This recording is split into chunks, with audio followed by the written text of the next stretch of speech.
Auzubillahi minasyaitonirrajim. Bismillahirrahmanirrahim. Assalamualaikum warahmatullahi taala wabarakatuh.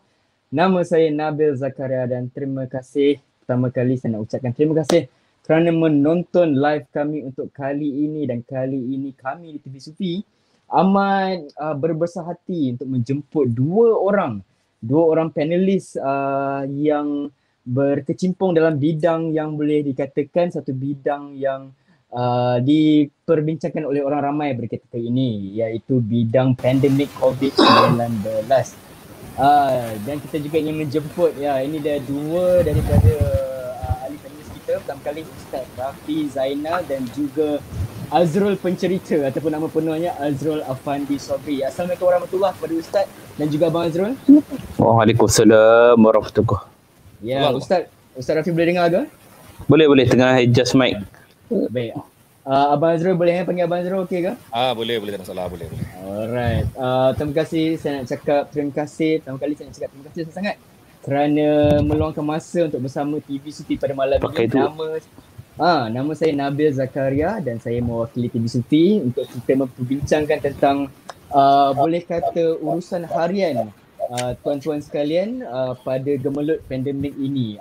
Saya nak bagi satu pengenalan ringkas di mana Ustaz Rafi Zainal adalah seorang undertaker, tapi anda jangan salah faham, undertaker bukannya ahli gusti, tapi dia adalah seorang pengurus jenazah, dan pada ketika ini tentu sekali beliau sibuk dengan urusan jenazah pesakit COVID-19, di mana Azrul pencerita, saya pasti ramai penonton yang sudah ramai mengenali siapakah Azrul pencerita ini sebab dia sudah pun membuat nama di medan media sosial, tapi dengan tujuan yang amat baik, dengan cara yang amat baik, iaitu menceritakan apa yang berlaku di sebalik tabir, terutama sekali kepada frontliner kita yang terpaksa menempuh tugas harian mereka dengan amat susah sekali akibat kerana nombor yang mendadak, nombor positif cases yang mendadak pada ketika ini. Okey, sekali lagi saya nak mengucapkan selamat datang ke live TV Sufi. Yes.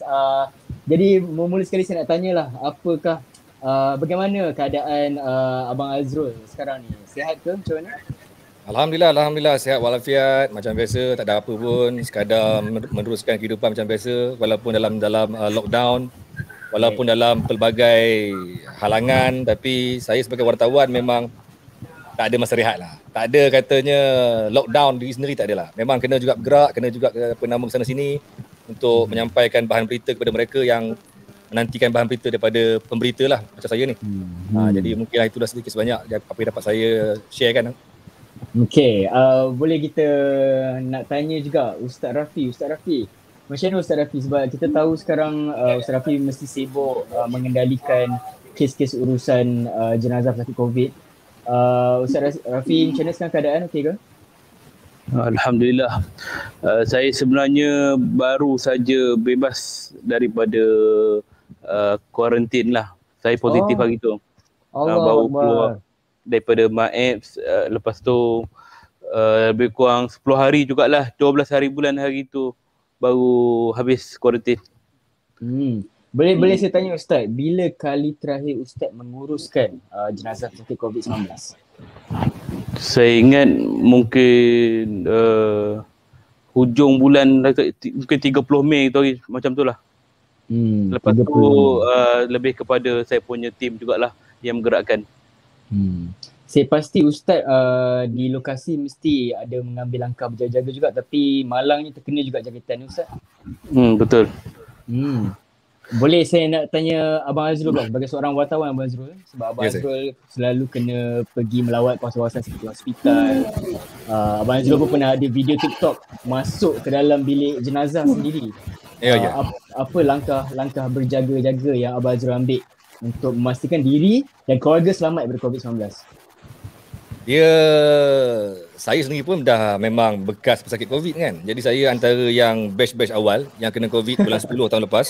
Bukanlah batch awal kan, tapi kira saya ni senior lah pada Ustaz. Ustaz kira baru lagi lah. Kan? Okey. Cuma pengalaman saya kena COVID dan juga saya sendiri dah sering menyampaikan kepada orang ramai tentang apa yang patut diorang ambil langkah-langkah keselamatan untuk diri mereka dan juga untuk family mereka. Jadi saya selalu menyampaikan kepada orang ramai apa nak buat, do's and don't. Jadi secara tak langsung kita pun dah ada kita punya kefahaman sendiri. Dia bukanlah sampai tahap kita ni terlampau skeptical, terlampau paranoid sangat. Saya tak suka macam tu. Saya lebih kepada jaga SOP, apa yang patut dibuat, apa yang tidak, cukup, enough. Tak sampai kita nak menjauhkan diri sangat daripada orang ramai, nak jumpa pun tak boleh, nak bersembang pun tak boleh, tak sampai tahap tu. Malah ketika saya pergi ke bilik jenazah di bilik mayat di HKL pun, saya tak ada sampai macam terlampau takut sangat, terlampau paranoid, nak masuk berisau, tak ada sampai tahap tu. Cuma apa yang diberi penekanan, jaga penjarakan, and then dia orang bagi saya pakai PPE semua.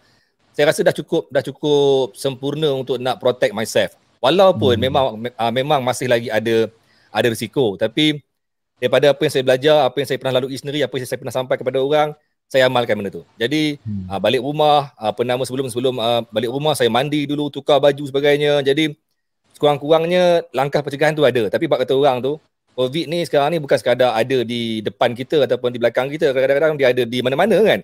Jadi kadang-kadang kita tak boleh nak duga benda tu akan kena. Mungkin ustaz sendiri pun walaupun ustaz kena COVID, mungkin ustaz pun tak boleh nak sahkan kena tu kat mana. Jadi benda-benda macam ni yang saya sentiasa waspada. Tapi ramai juga pun kawan-kawan saya malah di luar sana yang tak tahu kena macam mana, pergi keluar kena. So benda macam ni tak dapat elak. Saya ambil jalan mudah. Ini penyakit berjangkit.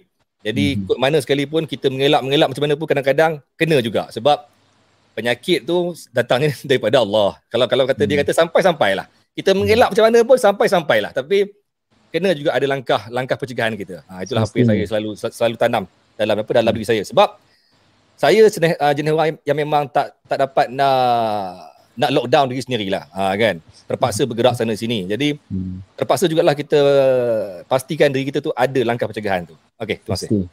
Okey, tapi sebelum saya nak tanya Ustaz soalan, saya nak pergi kembali kepada Abang Azrul.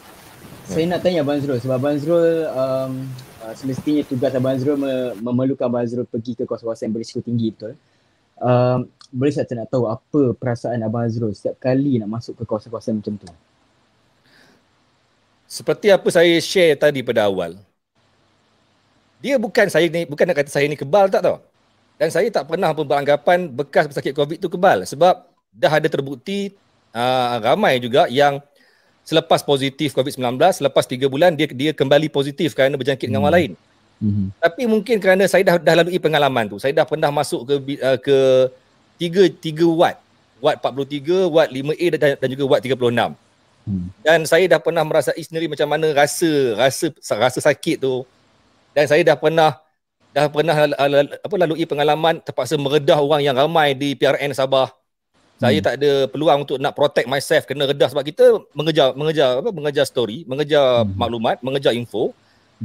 Jadi pengalaman saya yang saya dah lalui selama ni bukan buatkan saya ni jadi macam berani, tidak, tapi saya rasa macam tidak pernah saya terlintas rasa macam alamak aku nak masuk area red zone ni ataupun area bahaya ni, aku risau, tak ada. Alhamdulillah saya tak sampai ke tahap tu. Cuma saya still berhati-hati, tapi tak sampai ke tahap saya macam alamak ini nak masuk bilik mayat ni. Malah sebenarnya pengalaman saya masuk bilik mayat ataupun bilik jenazah dekat Hospital Kuala Lumpur, pada awalnya saya melangkah ke sana, saya tak diberi sebarang PPE pun. Sebab mereka kata selagi mana jenazah tak dibawa keluar, ruang itu selamat. Walaupun ada yang kata bahaya ni, ini ruang tempat simpan jenazah COVID, jadi mesti ada juga dia punya virus tu. Tapi saya tak terlintas rasa macam risau ke, panik ke, rasa macam tak tahulah. Saya dah mula rasa macam saya hidup bersama dengan COVID kot. Mungkin kan. Bukan sebab kebal tak, tapi dah mula rasa macam aku dah pernah kena. Dan aku mungkin akan kena lagi. Cuma daripada ujian perubatan terhadap darah saya yang diambil selepas 6 bulan masih lagi menunjukkan saya ni ada antibody. Jadi secara tak langsung saya rasa macam sedikit selamat lah kot. Dia sama macam orang yang ambil vaksin. Dapat vaksin dia rasa macam selamat sikit lah kot. Tapi still tetap kena berjaga-jaga. Walaupun kita rasa selamat. Itu. Terima kasih.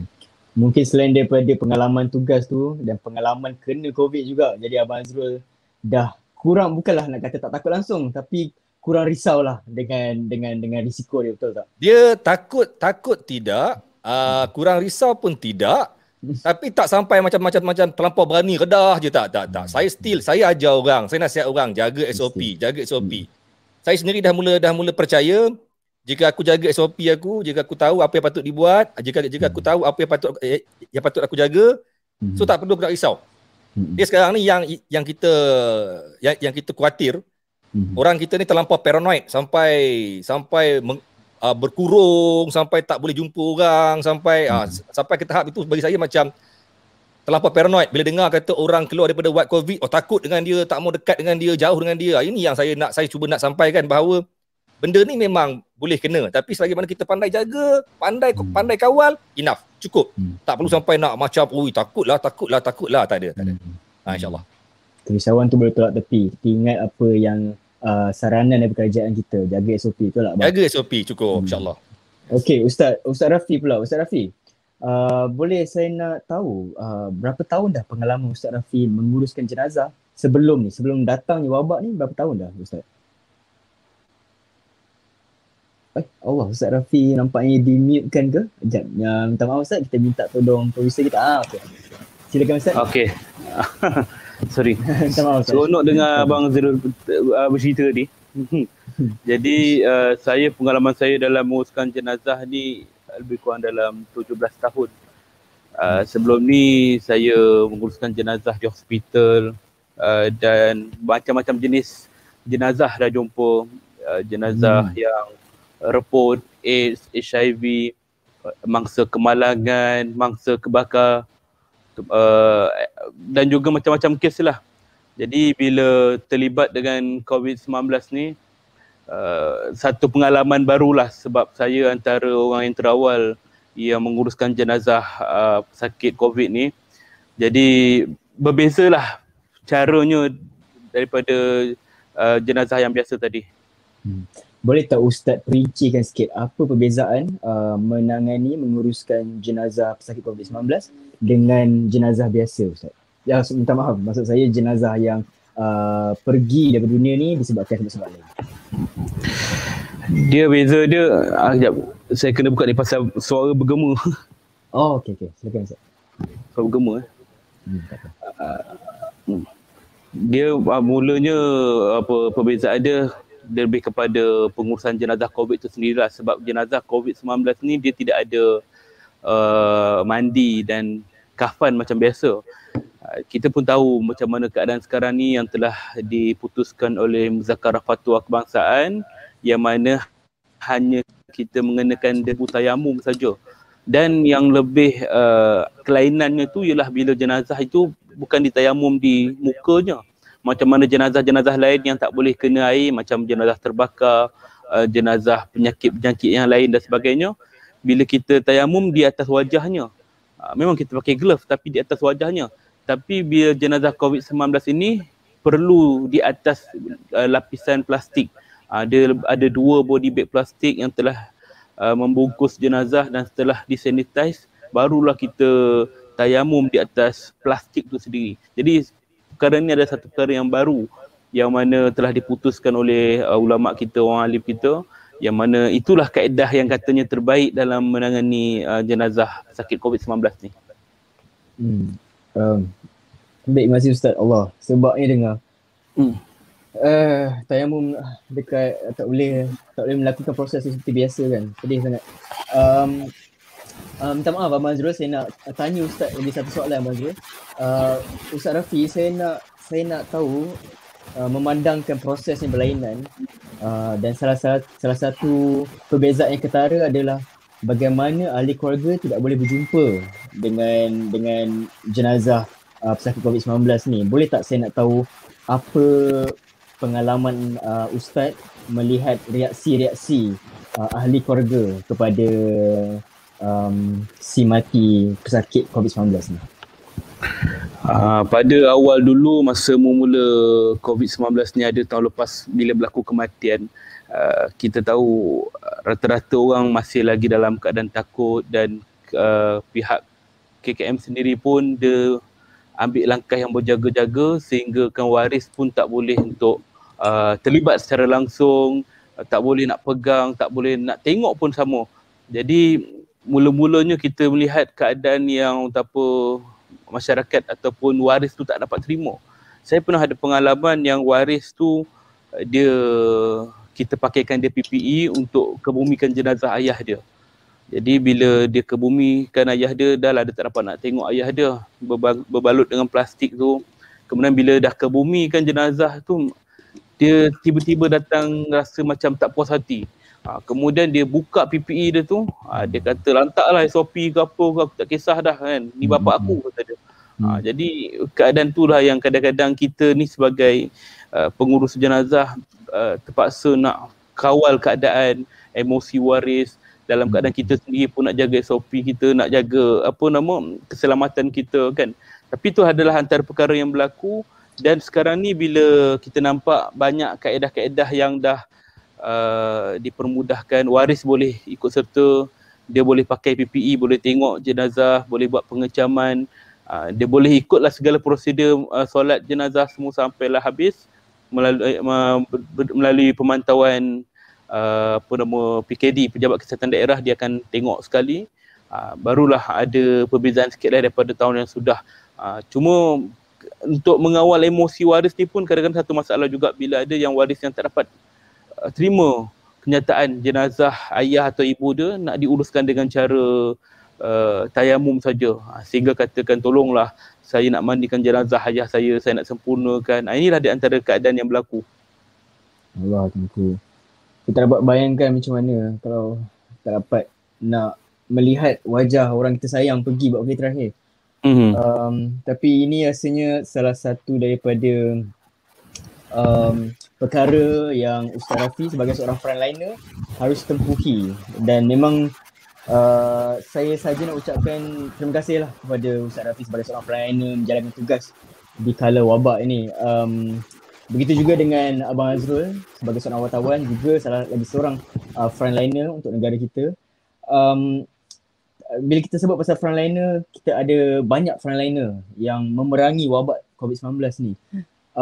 Boleh tak mungkin Abang Azrul nak highlightkan sikit frontliner yang agak dilupakan sikit Abang Azrul? Sebab kalau kita sebut frontliner, kita sebut polis, kita sebut doktor, kita sebut jururawat. Tapi kadang-kadang kita lupa abang Grab, abang Foodpanda, delivery rider tu pun sebenarnya adalah salah satu daripada frontliner yang ada untuk negara kita ni. Ada tak frontliner yang agak dilupakan sikit Abang Azrul?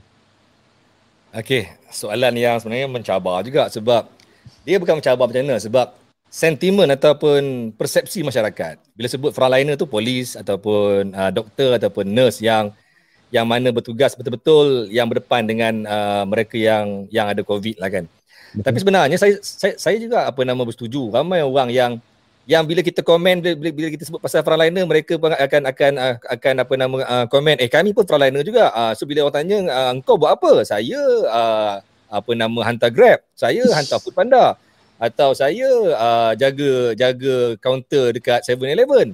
Jadi benda-benda macam tu sebenarnya orang mungkin terlupa bahawa bila sebut pasal essential service ataupun bila sebut pasal bidang-bidang yang berkepentingan yang memang tak boleh ditutup ataupun tak boleh dihentikan, di lockdown kan. Jadi sebenarnya mereka yang bekerja dalam sektor-sektor macam ni, mereka ni tak ada pilihan tau. Sebenarnya tanyalah polis, tanyalah doktor, nurse, kalau mereka diberi pilihan untuk berehat, mereka pun nak berehat.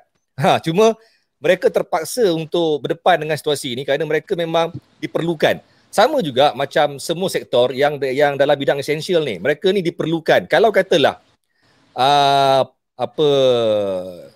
petugas kaunter dekat bank ataupun dekat 7-Eleven ataupun mereka yang hantar Grab food semua everything, katalah mereka ni tarik handbrake, mereka pun tak nak lagi ataupun mereka nak lockdown sendiri, diri mereka di rumah. Saya kira tentu sekali memberi masalah, sebab tanpa mereka tak berjalannya sektor itu. Sama juga macam kami dalam bidang media. Berapa ramai yang tak tahu bahawasanya dalam tempoh lockdown ini, dalam tempoh ketika mana kita ni hanya mendapatkan bahan berita daripada sosial media, daripada laporan-laporan media, daripada website sebagainya. Mereka lupa yang sebenarnya tanpa media, Tanpa media mereka mungkin tak dapat sumber-sumber berita tu. Walaupun sekarang ni banyak orang yang berkongsi pasal berita-berita yang fresh, segar dekat WhatsApp dan sebagainya, tapi still petugas media yang menggunakan kad media ni lebih berkredibiliti, lebih tepat dalam menyampaikan sumber berita. Dan bila orang condemn frontliner macam media lah yang ada masanya terpaksa meredah orang ramai, meredah crowd, walaupun ada yang condemn kata apalah media ni tak faham SOP ke apa ke kan. Mereka lupa kadang-kadang frontliner yang perlu menyampaikan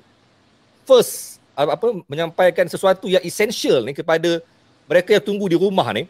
Kadang-kadang mereka ni mungkin tanpa sedar mereka terpaksa mengorbankan diri mereka. Contohnya lah, mereka yang menghantar makanan, mereka yang hantar GrabFood dan sebagainya. Mereka ni, kita tunggu di rumah, tunggu sampai makanan. Mereka ni terpaksa kadang-kadang beratur panjang, tunggu turn sampai siap makanan. Mereka mungkin terpaksa berdepan dengan orang lain.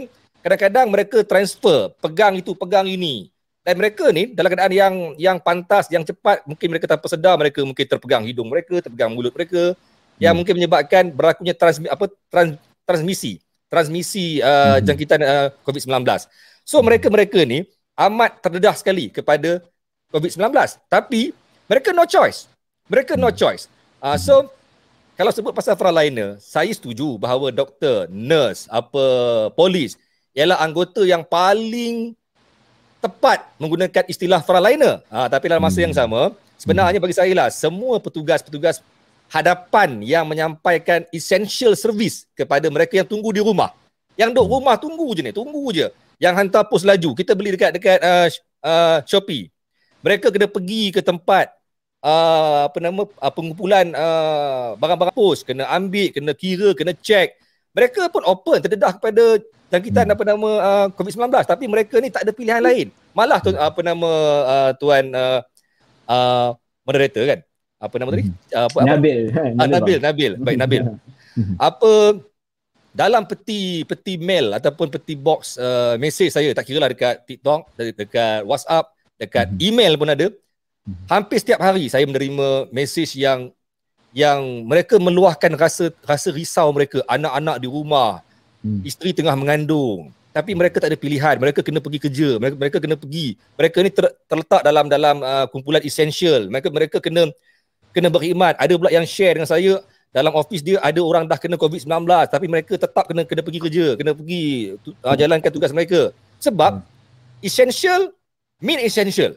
Maksudnya kalau essential tu ditutup, tak dibuka, maka benda-benda essential tak sampai pada orang yang tunggu di rumah. Walaupun sekarang saya difahamkan banyak essential yang tak apa essential pun, kan? Tapi essential yang true essential macam pos, macam makanan, macam penghantaran, semua ni yang very very essential, mereka tak ada pilihan. Mereka pun sering sekali share dengan saya, takut isteri tengah mengandung, anak kecil di rumah, and then mereka tak ada masa nak pastikan diri mereka ni betul-betul bersih dan sebagainya. So sebenarnya saya buka ataupun saya harap kepada semua yang sedang menonton ni, kena juga menghargai mereka-mereka ni yang memberikan essential kepada mereka yang duduk di rumah ni. Yang tunggu je di rumah ni. Jadi jangan pandang remeh ataupun pandang enteng kepada mereka-mereka ni, sebab mereka ni memang sebenarnya tak ada pilihan. Kalau mereka ni diberi gaji duduk di rumah, mereka pun nak. Sebenarnya. Okey, terima kasih. Terima kasih Abang Azrul. Saya memang setuju dengan apa yang Abang Azrul cakap tu. Orang-orang kita tak nampak tu. Contohnya seperti Ustaz Rafi ni sendiri, sebagai seorang pengurus jenazah COVID-19, mungkin jarang diperkatakan tentang tugas dia, betapa beratnya tugas dia. Betul. Sebab kita selalu nampak bila sebut frontliner je, kita fikirkan polis, kita fikirkan doktor, kita fikirkan jururawat. Tapi ada juga golongan-golongan lain yang membantu untuk negara kita memerangi COVID-19 ni. Mungkin Abang Azrul, saya nak tanya sikit Abang Azrul. Apa agaknya, sebab tadi Abang Azrul ada sebut kepada siapa yang menonton tu, silalah jangan pandang enteng pada frontliner yang kurang dikenali ni. Tapi agaknya Abang Azrul, apakah cara yang terbaik untuk penduduk Malaysia menghargai usaha dan juga jasa-jasa frontliner ni? Apa cara terbaik Abang Azrul? Cara terbaik ya? Cara terbaik. Dia cara terbaik sekarang ni ialah kita sama-sama memastikan dia macam ni lah. dia kalau saya bercakap ada masanya macam mengkritik ataupun macam menyindir. Tapi realitinya tanpa kritikan, tanpa sindiran, mungkin benda tu tak sampai kepada orang yang di atas.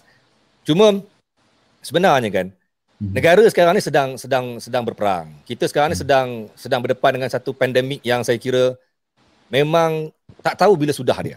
Malah ketika kita berdepan dengan PKP 1.0 bulan 3, 18 Mac 2020, time tu kita hanya ada single or 2 digit per day. Paling tinggi kita pernah rekodkan pada bulan Julai dengan 227 kes. Time tu dengan kluster depoh tahanan immigration. Itulah first time kita dapat capai kita mencapai satu rekod banyak lebih 200 kes sehari. Time tu pun kita dah mula bergelut, dah mula risau. Time tu kita dah mula panik.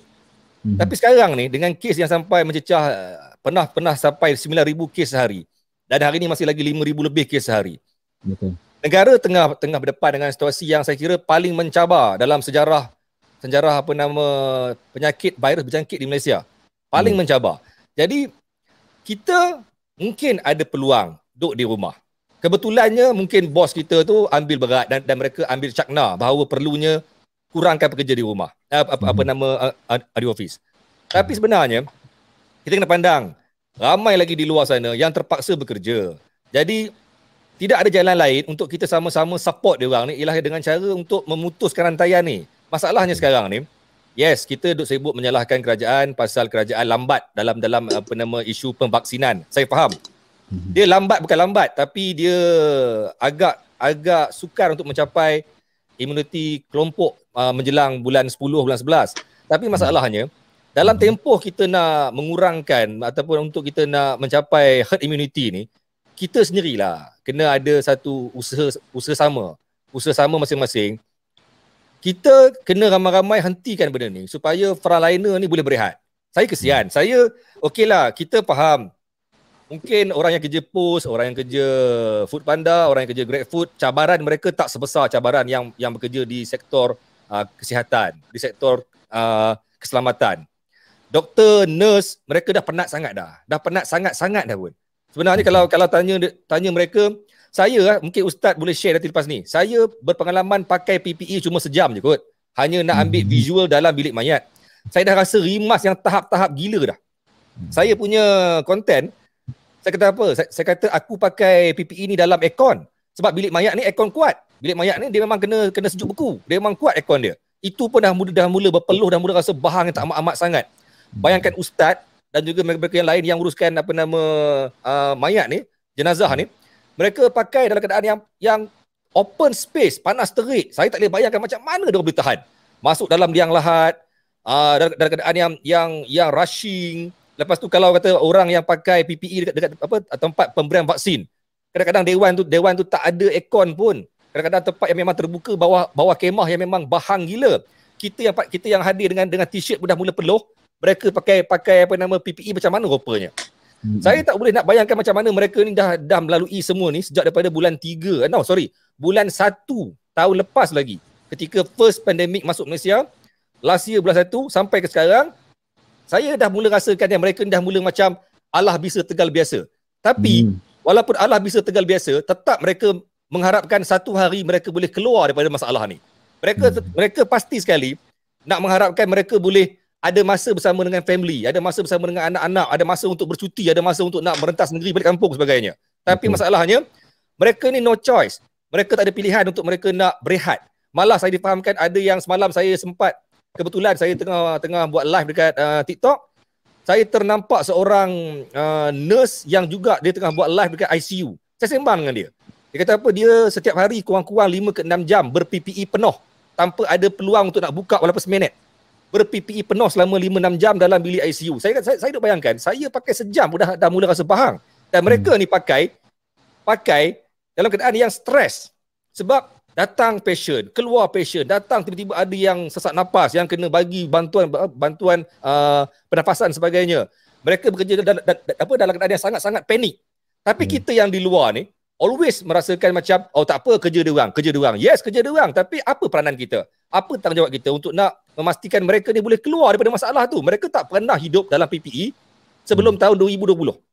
Mereka tak pernah hidup dalam keadaan begitu sebelum datangnya pandemik COVID-19.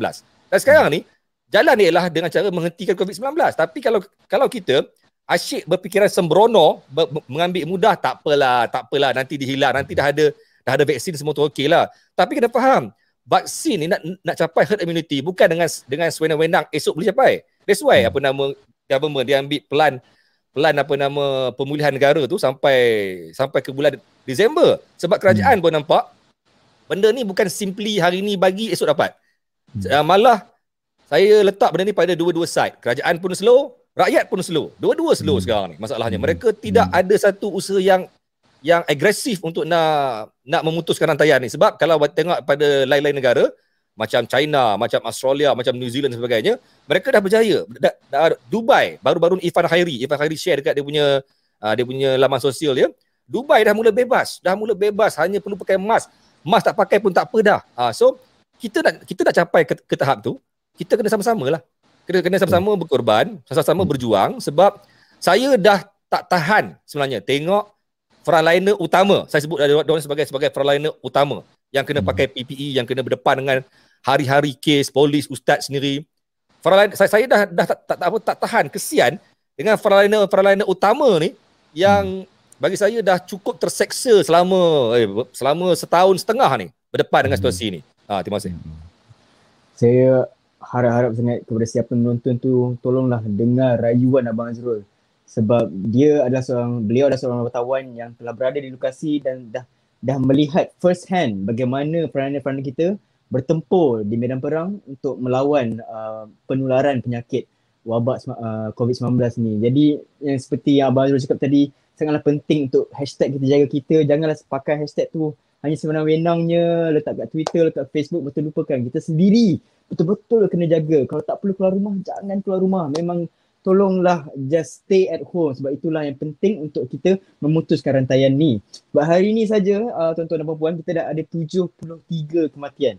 73 kematian itu bukannya satu angka yang kecil. 73 orang yang telah meninggal. 73 orang yang telah meninggalkan keluarga mereka untuk selama-lamanya. Dan antara 73 orang ni pastinya terdapat arwah-arwah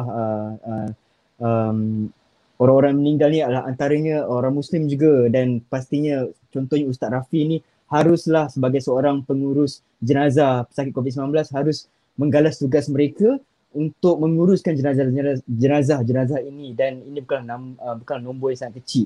Jadi sekarang ni saya nak pergi kepada Ustaz Rafi pula. Ustaz Rafi, saya nak tanya, mungkin tadi Abang Azrul dah menceritakan pengalaman beliau melihat bagaimana frontliner ni memerangi wabak ini.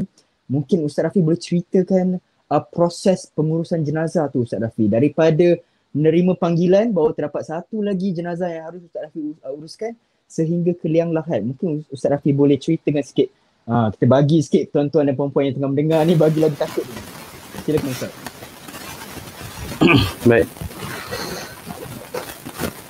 Untuk kes COVID-19 ni memang agak rumit sikit lah untuk menguruskan jenazah dia, sebabnya dari segi kita mula-mula terima panggilan, ada beberapa pihak lain yang perlu kita hubungi, antaranya pihak pejabat kesihatan daerah, pihak tanah kubur. Kalau di negeri lain yang saya aturkan macam Pahang misalnya, dia melibatkan polis sekali.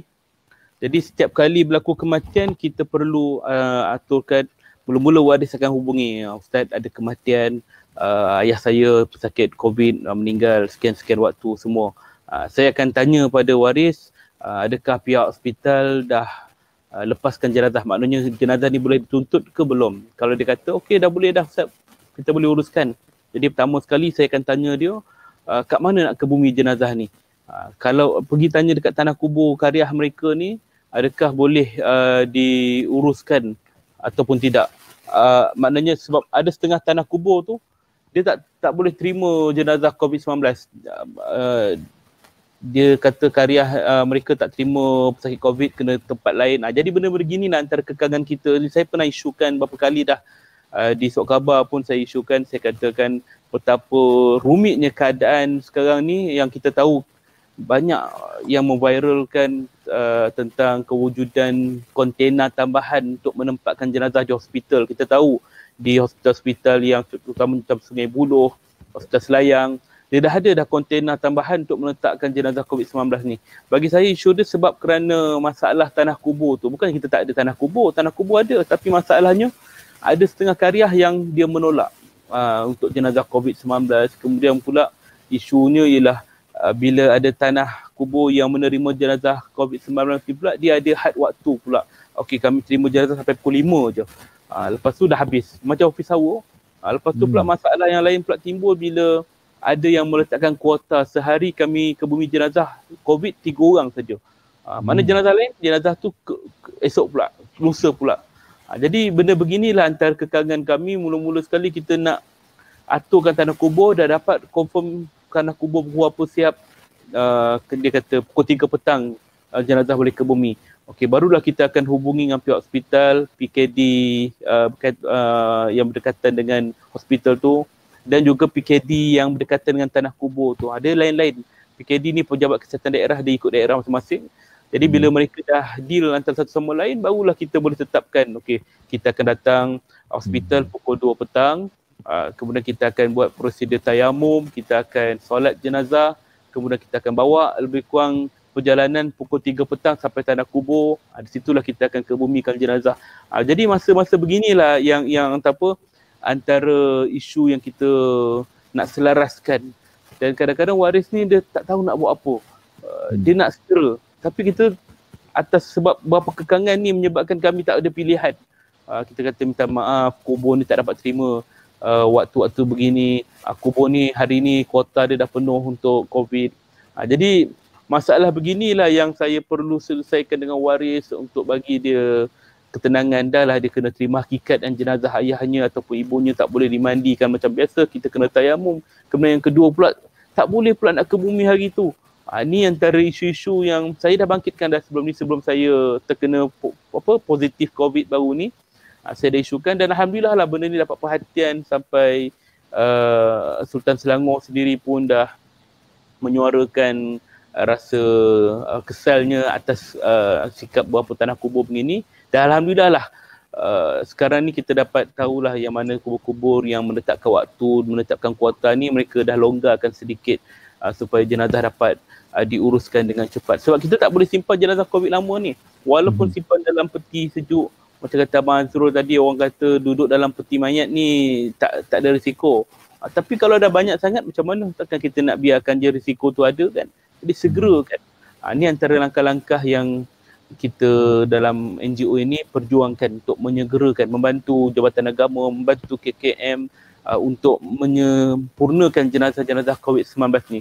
Dan di samping tu jugalah saya nak tambah sikit kan, kami ada beberapa cadangan ataupun kertas kerja yang telah kita siapkan sekarang ni untuk menguruskan jenazah COVID-19 ni dengan cara yang betul. Makna kata tidak hanya sekadar tayamum, kita boleh mandikan jenazah tu. Ada beberapa kaedah yang boleh diperhalusi sebab benda ni berdasarkan apa yang telah digariskan oleh pihak WHO sendiri. Yang mana ada yang mengatakan jenazah COVID-19 ini setelah 4 hingga 6 jam kuman dia tu pun dah tak ada, dah lemah, tak aktif dah tak boleh berjangkit pada orang lain dah. Jadi why not kita dipakai PPE, kita mandikan jenazah, sempurnakan macam mana jenazah yang lain, kita hormati jenazah, kafankan dia dan sebagainya. Jadi benda begini ada beberapa perkara lah yang boleh dipandang serius oleh pihak-pihak berwajib dan insya-Allah benda ni akan kita persembahkan kepada pihak berwajib untuk lebih teliti. Sebab benda begini mungkin macam pihak jawatan agama dia hanya sekadar mengeluarkan dasar, tapi yang melaksanakan ni macam kami ni yang melaksanakan ini, kita tahu apa benda yang berlaku, apakah kekangan dia, apakah benda yang boleh kita perhalusi lagi. Benda beginilah antara perjuangan-perjuangan NGO seperti kami SPJM ni, supaya orang tak apa di hari terakhir jenazah ataupun si mati ni berada kat dunia ni, kita boleh santuni je dengan baik. Bukan sekadar hanya tayamum dekat atas body bag saja. Sebab kita tengok beberapa buah negara luar, misalnya kalau ikut rekod yang saya baca tu di UK sendiri, di Mesir sendiri, mereka dah mula dah mandikan jenazah COVID kan. Jadi Malaysia ni belum ada lagi pendekatan ke arah, tapi tak mustahil. Mungkin melalui beberapa proses, antaranya mungkin setelah semua orang ataupun separuh daripada kita ni yang dah disuntik vaksin kan, Jadi insya-Allah benda ni boleh diperhalusi lagi. Inilah antara perkara-perkara yang kita perjuangkan dalam pengurusan jenazah COVID-19. Ustaz, saya nak tanya lagi Ustaz. Sebab saya pernah dengar juga ada orang-orang yang menyuarakan pendapat mereka. Mereka mengatakan bahawa semestinya bila kita nak menguruskan jenazah ni, terdapat rukun-rukun yang kita harus penuhi. Dan bila kita nak menguruskan jenazah pesakit COVID-19 ni, ada rukun-rukun yang tidak dapat dipenuhkan. Jadi nasib kepada jenazah-jenazah ini adalah kurang baik berbanding dengan jenazah-jenazah pesakit-pesakit lain. Apa pandangan Ustaz atau apa respon Ustaz terhadap pendapat Ustaz? Adakah jenazah-jenazah COVID-19 ni yang sebelum ini tidak dapat disempurnakan, adakah mereka lain hukumnya nanti? Kalau bercerita tentang hukum pula, kita ambil pendekatan yang lebih kepada jenazah pesakit COVID-19 ini mereka mati kerana wabak. Wabak ini antara kategori yang Nabi SAW sebut mati syahid. Mati syahid ni bukan hanya sekadar kita mati di peperangan, di medan peperangan kerana memperjuangkan Islam agama kita kemudian gugur syahid, maka itu dipanggil sebagai syahid dunia dan akhirat. Adapun mati syahid yang lain Nabi sebut antaranya mati lemas, mati terbakar, mati dihimpit runtuhan, mati kerana wabak, mati kerana melahirkan anak, dan ada beberapa perkara lagi yang Nabi sentuh.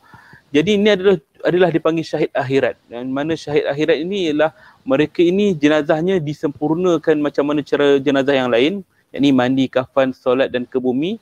Tapi mati kerana gugur di medan peperangan, tidak ada mandi, tidak ada kafan, tidak ada solat. Terus dikebumikan jasadnya dalam keadaan pakaian yang berdarah tu kan, kita terus kebumikan jenazah kerana Allah memuliakan jasad tadi tu. Tapi bagi pesakit COVID-19 ni pula, kita tak boleh nak mandi kafan kerana halang-halangan yang telah ditentukan tu. Jadi kita hanya sekadar tayamum, bukan sekadar syarat saja. Sebab kita tahu syarat bersuci dalam Islam ni dia ada dua keadaan kan, antaranya kita mandi dan kedua ialah kita tayamum, macam kita nak ambil wuduk. Kalau orang tak mampu nak ambil wuduk, dia boleh digantikan dengan menyapu debu tayamum. Maka ini adalah rukhsah keringanan atas beberapa halangan yang tak dapat kita buat bagaimana yang keadaan asal. Jadi inilah antara yang solusi yang Islam bagi. Jadi berbalik kepada persoalan tadi, bila mengatakan jenazah COVID-19 ni kita hanya mampu tayamum saja, bagaimana hukum dia? Bagi mereka yang dah meninggal dunia, tetap urusan mereka dengan Allah Ta'ala. Maknanya berdasarkan apa amalan mereka waktu hidup kat dunia ni, maka itu sekadar itu saja. Tidak ada kena-mengena dengan apa yang kita buat pada jenazah tu. Sebab urusan pada jasadnya yang telah ditinggalkan ini adalah urusan pada kifayah kita. Kita yang bertanggungjawab. Adapun yang si mati ni, misal katalah tak ada orang langsung nak uruskan dia, biar saja begitu kan. Dia tak ada apa-apa tanggungan pun. Hukumnya tetap sama ikut pada amalan dia. Namun kita ni yang hidup ni untuk melaksanakan tanggungjawab fardu kifayah ini, maka kita ikutlah berdasarkan apa yang telah ditetapkan oleh fatwa kita, yang mana dia kata tayamum, maka kita tayamum lah. Jadi atas sebab ini antara cara ataupun solusi yang lebih mudah dan mungkin nak mengelakkan risiko penyakit berjangkit itu pada kita semua, maka inilah kaedah yang terpakai sekarang ni. Jadi saya balik kepada tadi, bagi jenazah yang meninggal dunia, mereka insya-Allah akan dapat pahala syahid dan mereka tidak ada kaitan langsung dengan pengurusan jenazah. Cara mandi ke, cara tayamum ke, dia tak ada apa-apa hukum pada mereka. Sebab bila mereka mati, hukum dah terputus bagi mereka dah. Wallahu a'lam. Terima kasih banyak Ustaz. Itu memang pencerahan yang amat-amat baik. Sebab saya pun bukan saja orang-orang yang menonton, saya pun terlupa dengan bab rukhsah dalam Islam tu. Kemudahan yang Allah telah berikan pada situasi-situasi yang berlainan. Terima kasih banyak Ustaz. Itu memang saya harap dapat melegakan siapa yang risau di luar sana tu. Okey, jadi baik Abang Azrul, saya nak tanya Abang Azrul. Okey, jadi seperti Ustaz Rafi, beliau sebagai seorang pengurus jenazah telah melakukan tugas dia. Abang Azrul sebagai seorang wartawan pasti sekali melakukan tugas Abang Azrul untuk menyampaikan cerita. Tapi Abang Azrul telah mengambil inisiatif ekstra, mengambil inisiatif lebih dengan membuat akaun TikTok sendiri, menyebarkan kisah-kisah tugasan Abang Azrul di media sosial. Boleh tak saya nak tahu apa kat ni tujuan Abang Azrul buat begitu? Nak famous ke apa ni? Boleh cerita sikit? Sebelum tu saya respon dulu. Ustaz punya perkongsian pasal pengurusan jenazah COVID ni. Silakan. Saya difahamkan sebenarnya dah ada pun negeri yang sudah pun menguruskan jenazah COVID secara biasa, tapi dengan kes-kes yang tertentu, maksudnya yang meninggal selepas 14 hari, 21 hari mereka kena COVID. That mean apabila pakar mengesahkan bahawa COVID yang mereka alami itu sudah tidak akan lagi boleh menjangkiti orang lain. Jadi ada beberapa kes seperti di kluster Dahmasuri, 2-3 kes yang telah pun diuruskan ataupun dikebumikan secara biasa. Rasmi ada mandi jenazah macam biasa. Malah waris pun boleh hadir sekali sampai ke liang lahat dan sebagainya. Tetapi mungkin benda tu belum lagi dibuat secara meluas sebab masih lagi terikat kepada pakar punya suggestion. Maksudnya kalau pakar kata memang COVID tu dah takkan lagi menjangkiti orang lain, maka dia boleh diurus secara biasa. Tapi benda tu masih lagi tak dibuat secara meluas. So mungkin di KL ni saya tak sure, tapi di Kedah, di kluster Dahmasuri dah buat. Okey, baik. Tapi okey, menjawab soalan tadi pasal kenapa saya berada di sosial media. Dia macam ni lah. Saya ramai yang salah faham. Ramai kata you dulu wartawan mana? Saya kata kat dia orang, saya masih lagi wartawan. Tidak, saya bukan bekas wartawan ataupun saja nak syok-syok buat nakkan nama di sosial media. Actually sebenarnya tanpa sosial media pun saya memang akan muncul muka ni juga dekat harian Metro, dekat berita harian, muncul juga. Saya tak perlukan any sosial media yang lain. Cuma satu benda yang saya rasa saya terpanggil lah. That's why kalau mereka yang sedang menonton ni melihat TikTok saya, melihat Instagram saya, melihat Facebook saya hadir sebagai seorang wartawan. Saya tak buang pun image tu. Saya tak buang pun saya hadir sebagai penari K-pop, tak ada. Saya hadir dengan imej wartawan. Antara lain, kenapa saya ramai yang mula-mula masa saya masuk ke dalam TikTok, ramai yang kata TikTok ni tempat orang lara, tempat orang buang masa, tempat orang melepak, tengok orang menari-nari, tengok orang buat benda-benda yang tak senonoh. Tapi dia orang lupa sebenarnya sekarang ni kita kena mengejar trend. Kita kena mengejar perkembangan semasa. Saya hadir ke sosial media macam di TikTok sebab Facebook, sebab Facebook ni semua orang tahu dah memang tempat orang berkongsi pelbagai info. Dalam tu adanya ahli politik, adanya ustaz, adanya pakar ekonomi, semua ada. Begitu juga dekat YouTube. Cuma bila sebut pasal TikTok ni dia terlalu dia terlalu berbentuk hiburan. Tapi bila saya hadir ke TikTok, saya dah mula sedar bahawa inilah masanya kita mengubah persepsi masyarakat. Kita hadir dengan satu imej yang berbeza, yang orang tak pernah tengok pun ada di TikTok. Sebenarnya dekat TikTok adanya Ustaz Dasuki, adanya Ustaz Azhar Idrus, adanya orang-orang politik. Cuma dia mungkin baru. Tapi kenapa saya perlu hadir dalam TikTok dan bawa pula message media? Kerana saya orang media. Saya ni mungkin orang yang tak kenal saya tak tahu yang saya ni seorang yang memang passion dia lain macam. Saya ni sebab kalau sebut pasal wartawan, dalam Malaysia ni ramai wartawan, beratus mungkin beribu wartawan ni, wartawan sosial media pun ramai. Jadi tapi saya ni jenis orang yang memang dia punya passion tu lain macam sikit. Saya nak di mana saya pergi pun saya nak bawa, saya ni orang media. Saya nak bagi informasi pada orang. Saya nak, mungkin ada benda yang saya rasa saya tak boleh nak terlalu bercakap di platform media. Inilah dia platform lain yang saya gunakan untuk saya nak sampaikan suara rakyat, sampaikan message, sampaikan awareness, saya nak hadir dengan responsibility, hadir dengan satu responsible, tanggungjawab supaya orang bila tengok saya punya konten, Azrul kalau datang ada benda yang nak disampaikan. Saya walaupun sebenarnya apa yang saya buat tu sebenarnya dah macam dua kerja. Saya kena buat berita untuk saya punya agensi. Saya pula kena fikir perah otak nak hadirkan, nak sampaikan maklumat dekat sosial media. Dua kerja ni. Dan realitinya memang saya sekarang ni sedang membuat dua kerja. Maksudnya saya di rumah ni saya kena pandai-pandai bagikan masa untuk kedua-dua bidang yang saya tengah buat. Bidang profesional dan juga bidang sosial media. Tapi kalau saya tak buat, siapa lagi nak buat? Soalnya, sebab orang ramai dalam ketika tempoh COVID-19 dan ketika orang ramai duduk di rumah, orang ramai ketagihkan informasi yang tepat. Kalau saya sebagai orang media tidak hadir memberikan informasi yang tepat, saya membuka ruang kepada makcik-makcik bawang, kepada pemberita kepada mereka yang so-called wartawan segera ni untuk nak meracun otak minda orang Malaysia ni untuk percaya benda yang pelik-pelik. That's why saya ni apa nama saya lupa tadi. Nabil. Saya ni Nabil. Sebelum saya hadir dekat sosial media, dekat TikTok apa ke, rutin saya akan study. Saya akan dapatkan informasi yang tepat, dapatkan fakta, telefon sana sini, telefon kawan-kawan media saya, tanya dia apa yang berlaku hari ni, bla bla bla bla.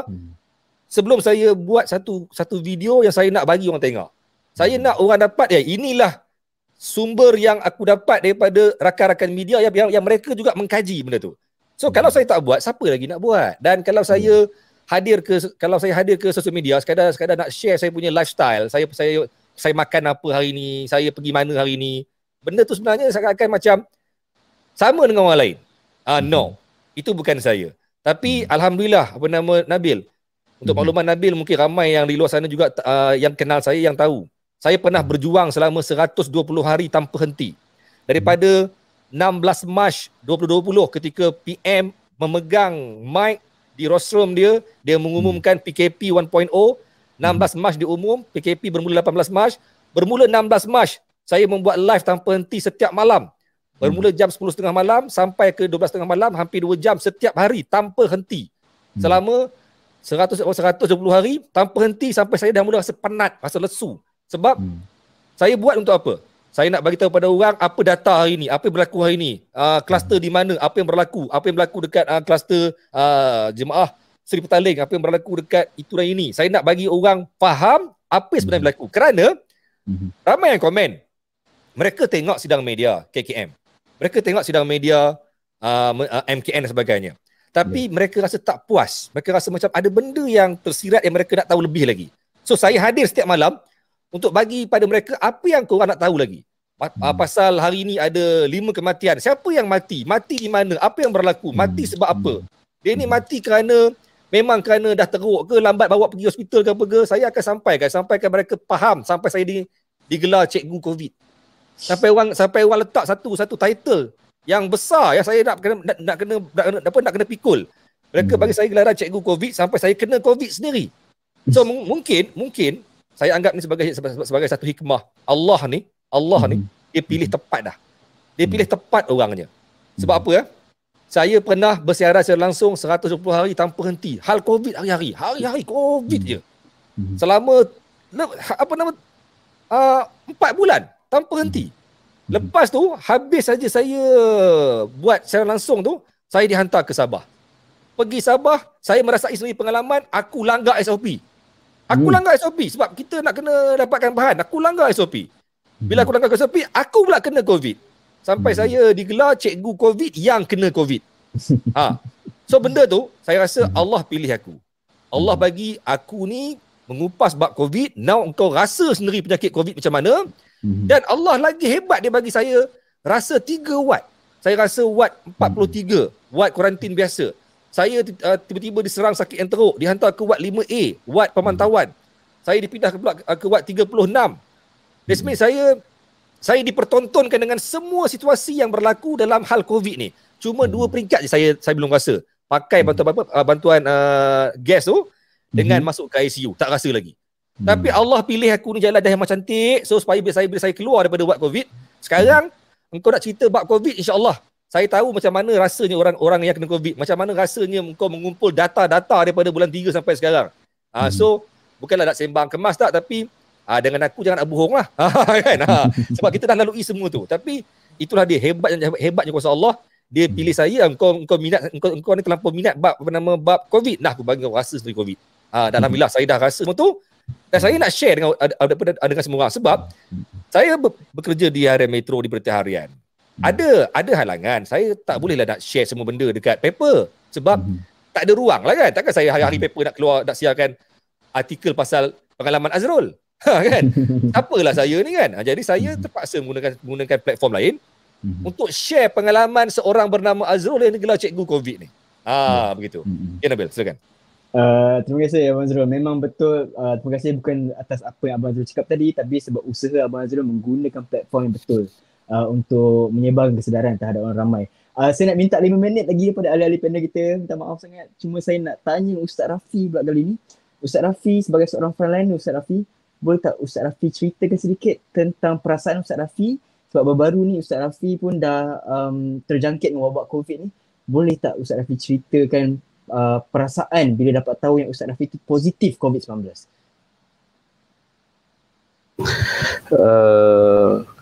Bila saya terkena penyakit COVID ni kan, sebelum ni saya menguruskan jenazah COVID-19, kita ni kadang-kadang ada perasaan macam curiga juga, ya tak ya jenazah ni mati sebab ni dan sebagainya kan. Jadi untuk membuktikan benda tu wujud, jadi bagaimana kata Abang Azrul tadi, Allah uji pula kita kan. Allah pilih kita untuk rasa macam mana selama ni. Macam Abang Azrul dia cerita 120 hari cerita pasal COVID, jadi Allah bagi rasa ni benda yang kau cerita sebelum ni, ni dah realistiknya. Jadi begitu juga saya menguruskan jenazah. Saya ingat tak tahu berapa banyak jumlah jenazah COVID dah kita uruskan. Jadi bila Allah uji, saya kena tak tahu daripada mana, sebab kalau ikutkan SOP memang saya penuhi, kita pakai PPE lengkap, memang kalau nak cabut PPE itu pun dengan SOP yang betul, sanitize dan sebagainya. Tapi Allah pilih saya dalam ramai-ramai squad saya yang turun padang, saya seorang saja yang positif kan. Saya punya anak buah semua tak kena. Jadi bila kena pada saya rasa ya Allah peritnya, bila dia serang bahagian pernafasan kita, batuk, saya tak dapat nak tarik nafas lebih daripada 3 saat. Jadi sempit sangat dada tu kan. Jadi inilah pengalaman yang orang kata apa berharga sebenarnya. Allah nak tunjuk pada saya bahawa inilah keadaan yang dirasai oleh mungkin orang-orang yang telah meninggal dunia kerana COVID ni kan. Jadi saya terfikir, ya Allah, takkan aku pula nanti mati, aku pula yang kena tayamum, jenazah aku pula yang tak boleh dimandikan. Jadi banyak benda yang saya berfikir dan saya doakan mudah-mudahan benda ini berlalu dengan cepat. Alhamdulillah lah, ramai yang support, doakan, bagi tips dan macam-macam. Dan dalam suasana saya, dalam keadaan saya terkena COVID tu sendiri, saya dapat rasakan bahawa orang yang terkena penyakit ni, dia sangat perlukan support daripada ramai orang. Setakat kita tanya khabar, dia doakan dia kat Facebook, ucapan, macam-macam medium yang kita boleh guna. Jadi itu adalah sangat membantu kepada pesakit COVID sebenarnya, sebab mereka ni bila dah disahkan COVID, mereka diasingkan, dikuarantin. Jadi bila kuarantin bukannya boleh buat apa. Nak keluar tak boleh, nak jumpa family tak boleh, duduk kat dalam pusat kuarantin tu seseorang macam tu je walaupun ramai orang, tapi dia sendiri. Jadi perlunya sokongan daripada masyarakat. Janganlah kita rasa macam alamak ni jiran aku kena ni, matilah aku pula kena nanti kan. Jangan bagi reaksi yang negatif. Bagi reaksi yang baik supaya memberi semangat kepada pesakit-pesakit COVID ni. Alhamdulillah saya rasa bertenaga, bersemangat lepas ramai yang doakan saya, memberi saya ucapan, doa dan sebagainya. Dan bila saya masuk ke dalam pusat kuarantin tu, saya melihat bagaimana keadaan pesakit-pesakit tu sendiri, yang ada yang dalam keadaan stage 1 yang sihat nampaknya tapi positif. Ada yang stage 2 yang batuk macam saya stage 2 yang lemah. Ada yang stage 3 yang pakai pernafasan. Jadi bila melihat keadaan begitu, kita nampaklah suasana yang betapa dahsyatnya sakit COVID-19 ini, sehingga dia tak kira siapa kita, background kita, tua ke, muda ke, memang kita ada sakit ke ataupun tak ada sakit ke, semua orang boleh mendapat jangkitan ni. Jadi itulah saya dapat nasihatkan bahawa benda begini kita cuba untuk elakkan. Sebab ada juga beberapa penulisan yang saya baca mengatakan bahawa sakit COVID ni bila dia dah kena pada badan ni, ada tempoh yang jangka masa panjang. Walaupun kita dah bebas daripada kuarantin 10 hari, 14 hari ni, walaupun kita dah disahkan sihat dan sebagainya, tapi benda tu masih ada dalam jiwa kita, dalam diri kita, dan ada setengah orang tu dia menanggung kesan yang lama. Jadi itu yang nasihat pakar kata, sebolehnya kita elakkan maknanya elakkan diri daripada dijangkit. Walaupun ada yang kata stage 1, saya tak rasa apa-apa pun, saya sihat je. Tapi kita tak tahu macam mana nasib kita bila kita kena. Adakah stage 1 kita macam stage 1 orang lain? Jangan kita minta benda ni berlaku pada kita. Dan peluang yang ada sekarang ni hanyalah kita mengharapkan satunya mematuhi SOP kerajaan tetapkan, kita pakai mask, kita jangan bersosial sangat dan sebagainya. Dan yang kedua, kalau ada peluang untuk menerima vaksin, terimalah apa jua jenis vaksin pun dalam keadaan darurat sekarang ni. Mana yang terbaik kita terimalah. So ini adalah salah satu langkah pencegahan. Ya, Islam pun mengajar kita supaya mencegah itu lebih baik daripada merawat. Sebab kalau kita dah terkena benda tu, nak merawat itu lagi susah daripada sebelum kita nak mencegah. Macam orang ada duit kan. Ada duit, dia boleh jaga makan dia boleh makan suplemen, makan vitamin dan sebagainya. Tapi dia tak nak buat sebab bagi dia, alah tak ada apa-apalah, elok je lah. Tapi bila dia jatuh sakit, terkena penyakit berjangkit dan sebagainya, mula dia cek macam-macam kaedah ubat-ubatan, tak kisah bayar mahal ke, cari susah ke dan sebagainya. Sebab bagi dia nak baik. Jadi tu katanya betapa indahnya nikmat sihat itu kan. Bila kita sihat, kita tak hargainya dan kita akan rasa menyesal bila kita jatuh sakit. Barulah rasa, ya Allah, kenapalah aku diuji begini, ya Allah. Indahnya rasa sihat tu, ya Allah, aku bersyukur waktu sihat dulu, ya Allah. Inilah perasaan yang dialami oleh orang yang terkena penyakit COVID-19 ini kan. Jadi itu yang saya dapat katakan, bahawa sebaiknya ataupun sebolehnya kita jaga diri kita dan elakkan daripada terkena. Dan saya rasa ralat lah, kalau saya kena seorang tak apa lagi. Bila saya dalam waktu saya di kuarantin, di pusat kuarantin tu, saya dapat maklum isteri saya dan juga anak saya baru 2 bulan. Isteri saya pun dalam pantang lagi kan. Positif juga dua-dua. Jadi ini ada satu benda yang cukup kesal lah, sebab kita tak boleh jaga dia. Di samping dia positif, dia kena jaga pula anak saya lagi 3 orang yang masih kecil lagi kan. Maknanya inilah antara ujian bila orang terkena COVID ni. Satu, untuk diri dia, nak jaga dia. Kemudian nak jaga yang bawah dia ni pula. Saya rasa kesal lah benda tu akan berlaku pada keluarga saya, dan alhamdulillah lah benda tu, ujian yang ada pada keluarga kami ni, kami lalui dengan tabah. Dan macam mana kata Abang Azrul tadi, kadang-kadang kita tak tahu dia mana datang pun benda ni. Kalau nak katakan kerana jenazah yang saya uruskan, patutnya secara logiknya lah terkena lah pada squad-squad saya yang lain. Tapi saya sendiri yang kena. Maknanya benda ni mungkin bukan daripada jenazah, tapi daripada sumber-sumber luar yang kita kadang-kadang tak perasan pun urusan seharian kita kan. Dan nak katakan bahawa benda ini boleh berlaku walaupun dalam keadaan kita berjaga-jaga. Jadi bila dah terkena tu, reda sajalah dan kita cuba ikhtiar untuk menjaga diri kita. Wallahualam.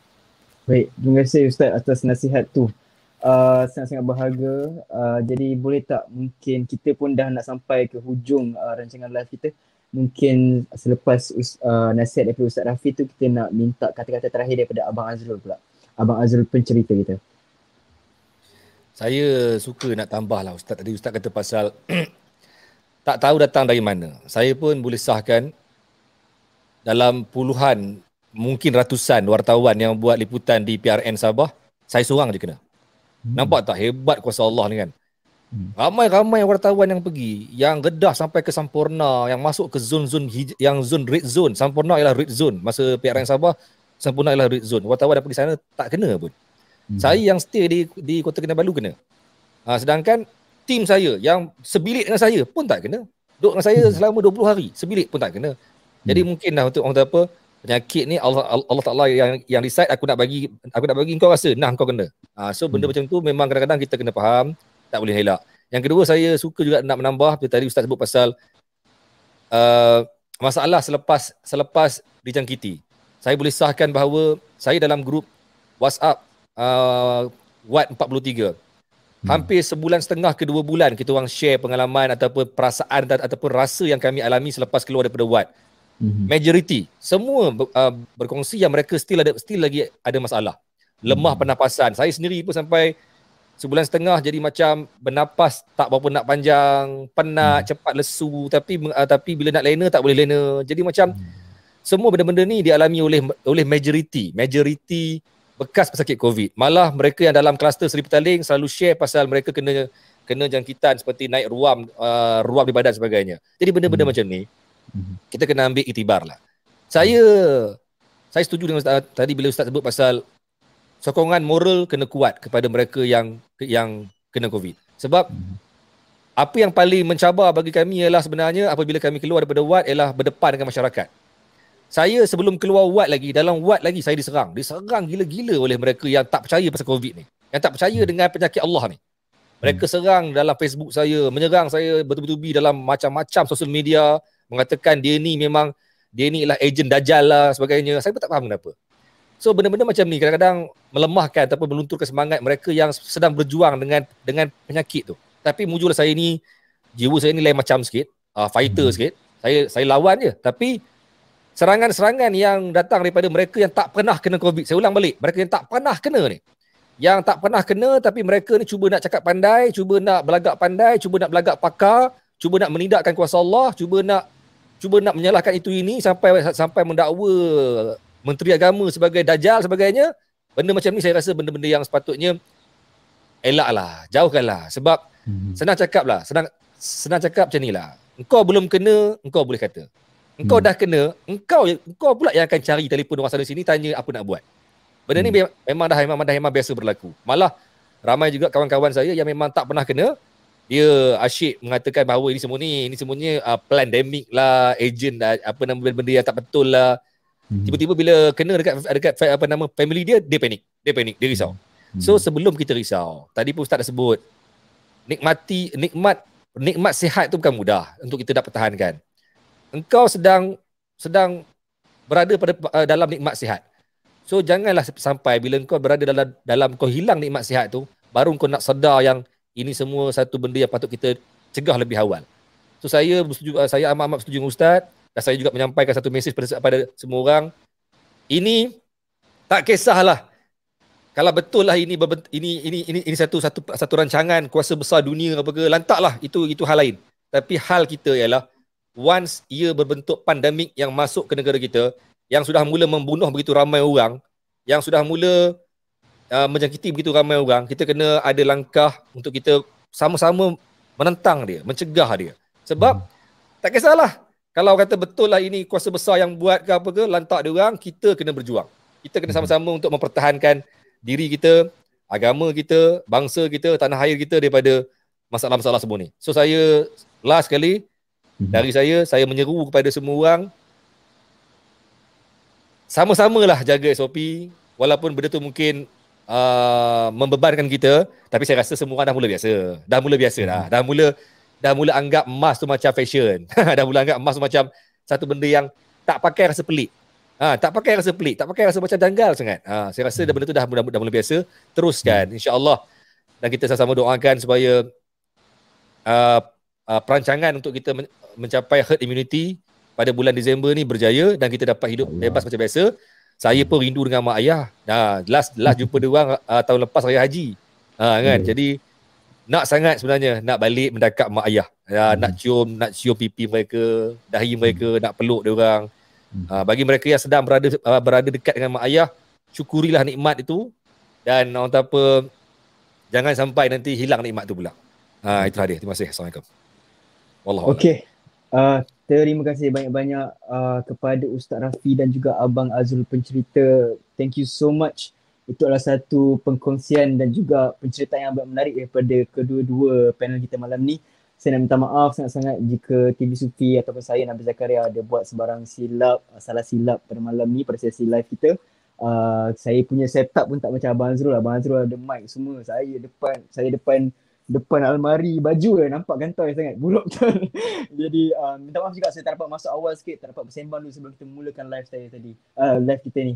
Tapi terima kasih sangat sebab perkongsian malam ni memang alhamdulillah kita dapat dua panelis yang sangat eloquent dalam penceritaan mereka. Jadi macam tadi kita dapat ada seorang komen kedua-dua panelis telah memberikan satu penceritaan ataupun penjelasan yang baik tentang tugas masing-masing memerangi wabak COVID-19 ni. Jadi sekali lagi kami dari TV Sufi ingin merakamkan beribu-ribu terima kasih kepada Ustaz Rafi dan juga Abang Azrul atas perkongsian malam ni, sudi meluangkan masa bersama kami. terima kasih kami nak mengucapkan kepada Ustaz Rafi dan Abang Azrul untuk pertama sekali janganlah kena COVID lagi. Itu pertama sekali lah. Yang keduanya selamat menjalankan tugas masing-masing. Dan harap-harap macam Abang Azrul cakap tadi, kita semua akan dapat mencapai herd immunity at least sekurang-kurangnya pada hujung tahun ni, dan kita semua akan selamat dan dapat keluar daripada gemelut COVID-19 ni, terutama di Malaysia. Jadi terima kasih Abang Azrul dan terima kasih Ustaz Rafi. InsyaAllah kita berjumpa lagi. Itulah saya rasa sangat seronok sebab saya dapat bersemuka, dapat bersembang dengan panelis kita, dua orang panelis kita malam ni. Terima kasih banyak. Kita jumpa lagi pada masa akan datang. Assalamualaikum. InsyaAllah. Assalamualaikum. Terima kasih. Baik, wow. Tak tahu nak cakap apa sebab saya, macam saya cakap tadi, saya suka sangat dengan apa yang saya dengar malam ni sebab dia mengingatkan saya tentang bahayanya pandemik COVID-19 ni. Saya tak cakap saya melanggar SOP dalam tempoh lockdown ni, dalam tempoh kunci tara ni. Saya duduk rumah je, saya hanya keluar untuk membeli barang-barang dapur. Tapi ini telah mengingatkan saya untuk sentiasa berjaga-jaga walaupun hanya untuk beli barang dapur, sentiasa menjaga SOP dan sentiasa bersyukur yang saya tak kena lagi COVID-19 ni. Alhamdulillah. Tapi saya harap tuan-tuan dan puan-puan yang saya menonton juga dapat mengambil iktibar yang sama seperti saya. Marilah kita bersama-sama membantu frontliner kita yang sedang memerangi. Ini adalah satu perang, saudara-saudari sekalian. Ini adalah satu perang. Kita sedang berlawan dengan COVID-19 ni dan cara untuk kita menang adalah untuk kita semua berusaha bersama-sama, bekerjasama bersama-sama memutuskan rantaian COVID-19 ini. Jadi itulah sebelum kita berpisah, saya nak mengingatkan antara salah satu cara untuk kita memerangi COVID-19 ini, semestinya kita harus menjaga SOP, physical distancing, memakai topeng, pelitup muka, itu sudah pasti. Tapi kita juga boleh memohon bantuan kepada Allah Subhanahu Wa Taala kerana dialah yang akan menyembuhkan, walaupun dialah yang menurunkan wabak ini pada masa sama, dialah yang akan menyembuhkan. Jadi marilah kita bersama-sama sentiasa memuji Allah Subhanahu Wa Taala dan juga rasulnya Prophet Muhammad sallallahu alaihi wasallam. Dengan sempena itu kami juga di TV Sufi sedang mengadakan kempen daily selawat dan kami ingin menamakan kempen ini, kami sudah menamakan kempen ini House of Light, di mana kita setiap hari akan cuba untuk memenuhi kriteria satu jumlah zikir setiap hari untuk kita sama-sama meminta bantuan kepada Allah SWT untuk menjauhkan kita daripada pandemik ini. Selain daripada kita membuat usaha sendiri, berusaha untuk secara alam, secara apa yang saya cakap ni, berusaha untuk menjaga SOP, berusaha untuk mengikut saranan kerajaan, berusaha untuk tidak keluar dari rumah untuk tujuan-tujuan yang tidak perlu. Kita juga bolehlah meminta bantuan kepada Allah Subhanahu Wa Taala. Jadi kepada siapa yang mahu ketahui lebih lanjut apakah kempen House of Light ni, di mana kita akan berzikir setiap hari dengan jumlah-jumlah tertentu. Jadi setiap hari kita akan menyedekahkan zikir yang amat banyak untuk Allah Subhanahu Wa Taala.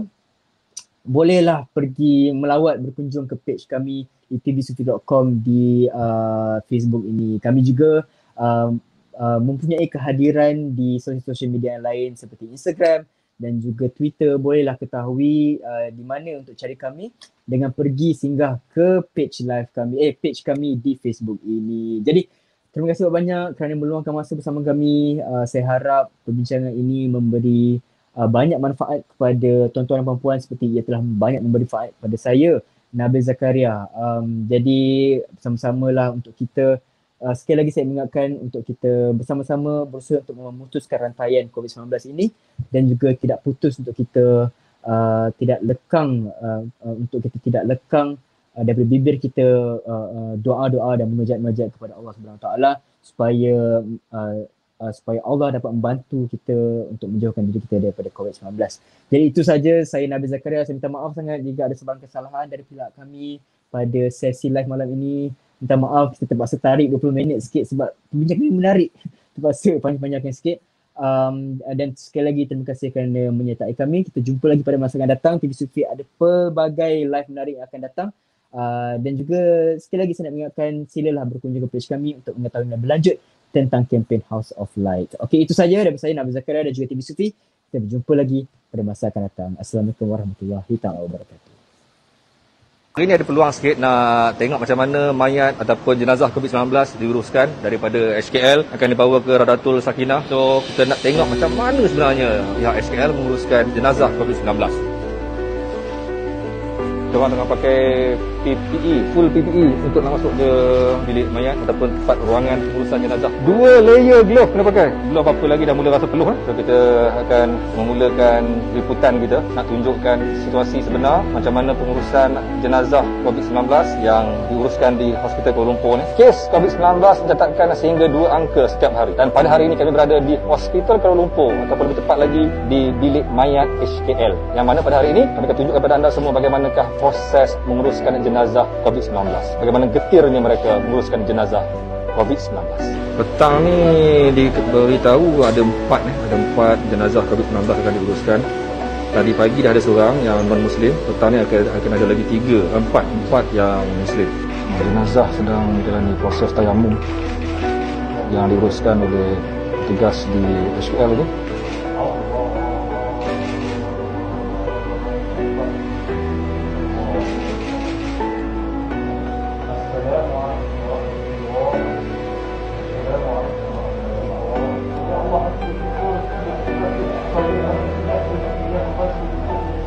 Sekarang proses sembahyang jenazah telah pun selesai, proses tayamum untuk jenazah juga selesai, dan sekarang ni jenazah akan terus dibawa masuk ke dalam ambulans, terus dibawa ke tanah perkuburan Raudatul Sakinah di Gombak. Cara dia orang uruskan memang sangat cepat. 2 jenazah uruskan dengan begitu cepat sekali. Sekarang dia orang sambung pula yang ketiga pula. Tadi dah yang kedua, sekarang dia sambung ketiga pula. Sangat pantas cara dia menguruskan jenazah COVID-19. Allahu Akbar. Banyak hentak lah. Dia kat mati pula tadi. Okey. Oh, banyak proses. Ni pula buang ni. Lencun dia punya barai. Tapi memang semua jenazah yang tadi diuruskan di Hospital Kuala Lumpur telah pun sampai di tanah perkuburan Raudatul Sakinah. Dan kalau nampak di belakang saya sekarang ni, semua diuruskan serentak ketiga-tiganya sekali, dan memang dilakukan dengan cukup pantas sekali. Mereka menguruskan beramai-ramai dan proses dijalankan dengan cukup teliti. Tidak ada waris dibenarkan untuk rapat ke kawasan tanah perkuburan. Semuanya berada di sekitar kawasan di tepi tanah perkuburan. Dan saya pasti ini satu pengalaman yang sangat unik bagi mereka yang mahu mengetahui sendiri bagaimanakah menguruskan jenazah COVID-19. Anda boleh saksikan sendiri. Inilah buktinya, nyatanya bagaimana mereka menguruskan jenazah COVID-19. Al-Fatihah dibacakan bersama.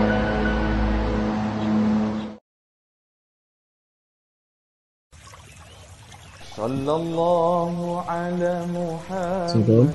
Sallallahu ala Muhammad. Sallallahu ala Muhammad. Sallallahu ala Muhammad.